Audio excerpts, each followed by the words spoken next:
Halo anak-anak, bertemu lagi bersama Ibu Silver. Sekarang kita akan belajar tema 2, persatuan dalam perbedaan, subtema 1, rukun dalam perbedaan, pembelajaran pertama. Simak video ini dengan baik ya. Tujuan pembelajaran kita hari ini adalah mengamati dengan cermat mengenai proklamasi, mampu mengembangkan informasi pada peta pikiran, mengamati tumbuhan dan habitatnya, serta mengembangkan informasinya. Baiklah, langsung saja. Anak-anak, coba kalian perhatikan gambar bendera ini. Kalian semua pasti tahu, bendera ini adalah bendera merah putih. Nah, yang ingin ibu tanyakan, kapan pertama kali bendera ini dikibarkan? Dan apa makna yang terdapat pada warna merah dan putih tersebut? Ayo, siapa yang tahu? Ya, merah berarti berani, melambangkan semangat dari para pahlawan dalam membela bangsa untuk mengusir penjajah. Sedangkan putih berarti suci dan dapat dimaknai sebagai jiwa yang suci para pahlawan bangsa. Sedangkan dalam arti lain, merah melambangkan ragam manusia, putih melambangkan jiwa manusia. Yang keduanya itu saling melengkapi dan menyempurnakan jiwa dan ragam manusia untuk membangun Indonesia. Bendera merah putih itu sendiri dikibarkan pada tanggal 17 Agustus tahun 1945 dan ditetapkan sebagai Hari Proklamasi Kemerdekaan Indonesia. Proklamasi kemerdekaan menjadi tonggak perjuangan bagi bangsa Indonesia. Meskipun terdiri dari suku yang berbeda, rakyat Indonesia bersatu dalam memproklamirkan kemerdekaan negara Indonesia. Pada kesempatan itu dibacakan juga teks proklamasi. Nah, kalian perhatikan isi teks proklamasi berikut ini. Berikut ini merupakan gambaran singkat perumusan teks proklamasi kemerdekaan Indonesia. Pagi harinya pelaksanaan dilakukan di rumah Bung Karno di Pegangsaan Timur nomor 56. Tepatnya pada 10 WIB. Acara proklamasi kemerdekaan dimulai, yang diawali dengan pidato singkat oleh Bung Karno, kemudian membacakan teks proklamasi kemerdekaan yang ditandatangani langsung oleh beliau atau Bung Karno dan Muhammad Hatta. Setelah membaca teks proklamasi, dilanjutkan dengan pengibaran bendera merah putih diiringi dengan lagu Indonesia Raya, ciptaan W.R. Supratman. Berikut ini adalah beberapa tokoh yang berperan dalam proklamasi Indonesia. Yang pertama tentunya ada Soekarno dan Hatta atau Muhammad Hatta. Di situ mereka berperan sebagai perumusan teks proklamasi sekaligus yang memproklamasikannya atau proklamatornya. Kemudian ada Sayuti Melik sebagai pengetik teks proklamasi. Ada juga Latihendra Ningrat dan S. Suhut sebagai pengibar bendera merah putih yang dijahit oleh Ibu Fatmawati, dan ada lagi BM Dias sebagai penyampai berita proklamasi. Wah, anak-anak perlu kalian ketahui bahwa proklamasi sebagai tonggak sejarah, yaitu di mana bangsa Indonesia berhak atas kemerdekaan dan wajib mempertahankannya. Ingat ya, wajib mempertahankannya. Karena menjadi kesempatan bagi bangsa Indonesia untuk segera membebaskan diri dari bangsa Jepang yang saat itu menjajah mereka, atau yang menjajah bangsa kita. Nah, anak-anak, kalian akan mendapatkan informasi mengenai teks proklamasi ini dengan membaca buku tema kalian halaman 2. Ayo dibuka buku temanya ya. Nah, berdasarkan dari penjelasan Ibu serta teks yang sudah kalian baca, tugas kalian adalah membuat peta pikiran dengan menggunakan kata tanya apa, siapa, kapan, di mana, dan bagaimana berdasarkan peristiwa proklamasi kemerdekaan Indonesia tersebut.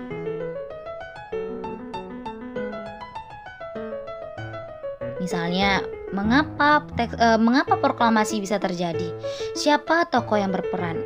Kemudian ada bagaimana proses kemerdekaannya, kemudian kapan prosesnya, menanyakan waktu.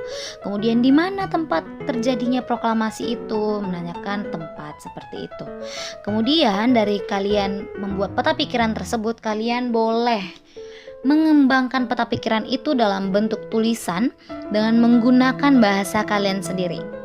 Baiklah anak-anak, selamat bekerja. Nah, sekarang sudah ada gambaran kan tentang teks proklamasi kemerdekaan Indonesia? Nah, tahukah kalian proklamasi kemerdekaan itu memiliki makna yang sangat penting untuk negara Indonesia, yaitu sebagai puncak perjuangan Indonesia. Yang kedua, sebagai pengakuan kepada dunia luar. Lalu menaikkan martabat negara suatu bangsa, yaitu bangsa Indonesia itu sendiri. Kemudian perjuangan sebagai negara baru, sebagai tonggak sejarah bangsa Indonesia. Sekarang kita main tebak-tebakan yuk. Tahukah kalian makna dari peribahasa yang mengatakan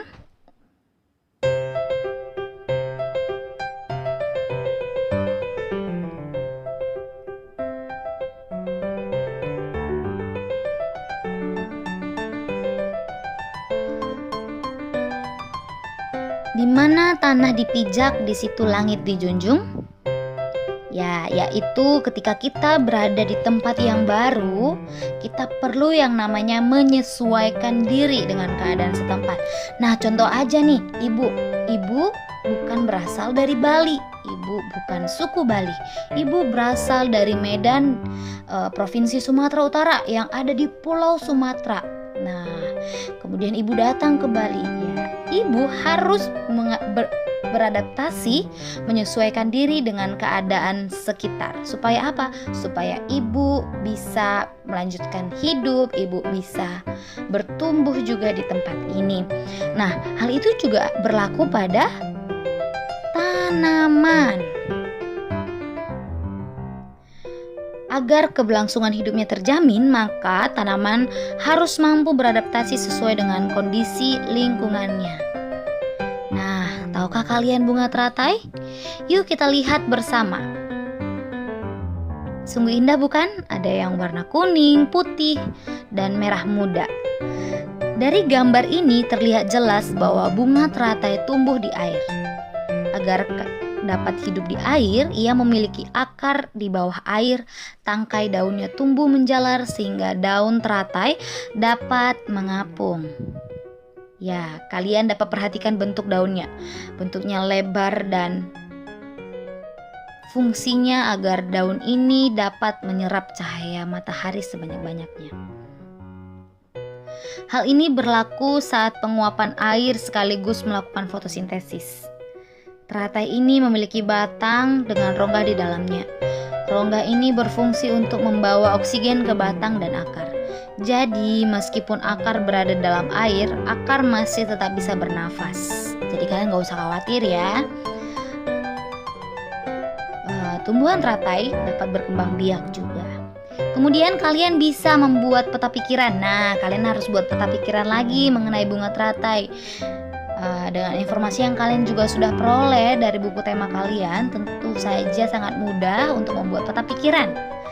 Ya, setelah itu sama juga seperti tugas yang tadi, kalian juga harus menuliskan laporan berdasarkan informasi yang sudah kalian tulis berdasarkan peta pikiran yang sudah kalian buat. Seperti tumbuhan, manusia juga memiliki cara yang berbeda dalam beradaptasi.